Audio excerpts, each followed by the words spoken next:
How's it going, guys? Bring up a tune here, and welcome to another game in the World of Tanks Xbox One Edition.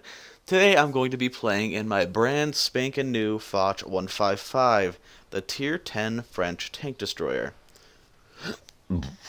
Now, instead of normally talking about the gameplay while it goes on, I'm just going to give a relative breakdown and my views of the tank. I wouldn't say this is a review. I'm just telling you what you need to know about this thing before you buy it. First off, it's an autoloader. Three clip autoloader. Does an average damage of 850 per shot. On the high end, I've seen 1,000s on... Wait, I've seen 1,000. Like you hit 1,000 roll. Bam, 1,000 damage, okay? Got that out of the way. On the low end, I've seen it hit for as low as 650. Whether or not that's accurate, it's in the general area. It's got an aim time of, in between shots for the autoloader, it takes 5 seconds for you to fire a shot after you shot the first one. Like, you shoot, wait 5 seconds, shoot again, got it, good. It's got an aim time of 2.9, might as well be 3 seconds. You can bring that down with vents, as well as the gun laying drive, Brothers in Arms, and the rations, whatever they have for the French line, whether it be croissants or something similar to that. That's probably racist in some degree, but... Racist? No, that's not racist. Stereotyping, there we go. That's a stereotype. But this thing's incredible.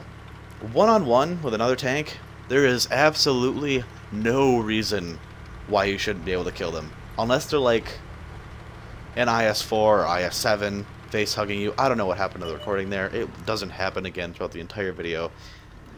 But lately when I've been getting, hugged by IS-7s, I just shoot them in the turret ring. Or IS-4. You just shoot them right in the top of the gun. Or top of the roof, even.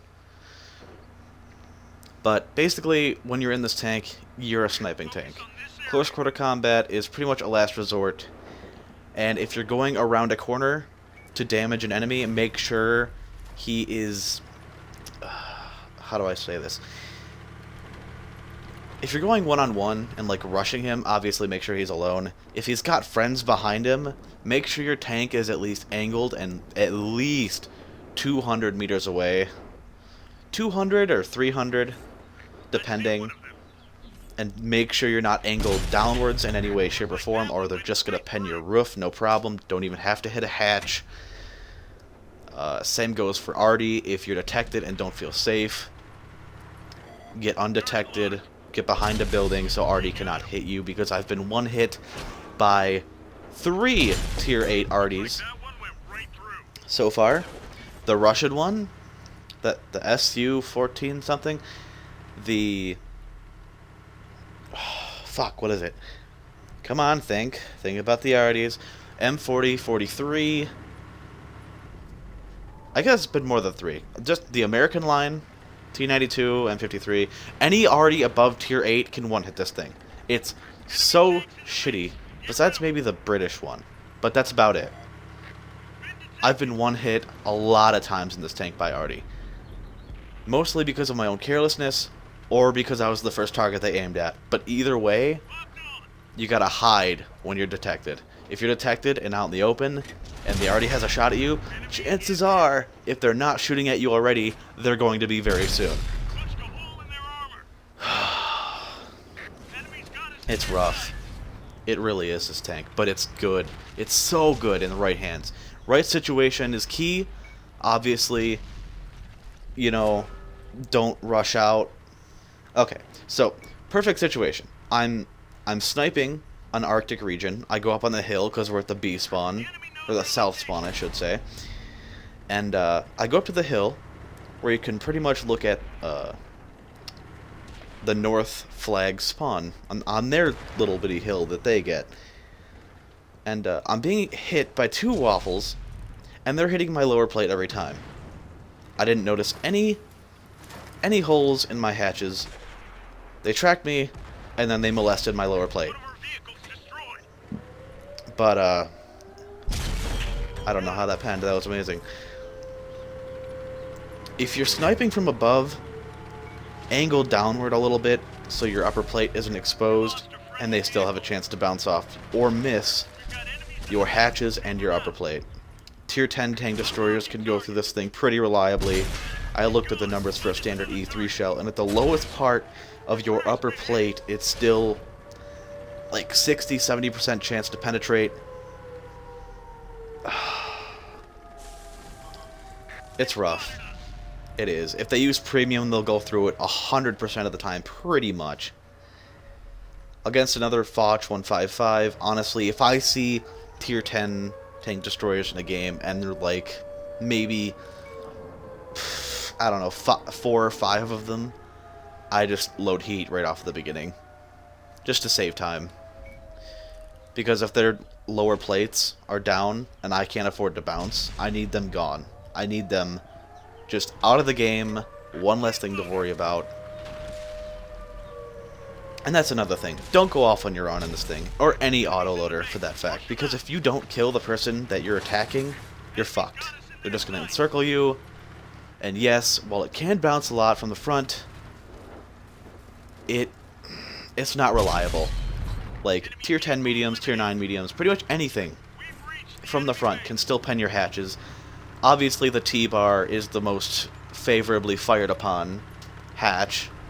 I notice they don't really shoot for the right one. I want to say they shoot at the right one less often. But as you can see here, it's got terrible gun depression. Look at that. Can't even aim down. And I just got forced to back up, give him my side. Yeah, pen me. I don't give a fuck. Pay for it. And... oh. Yep, there it is. You gotta aim down at people.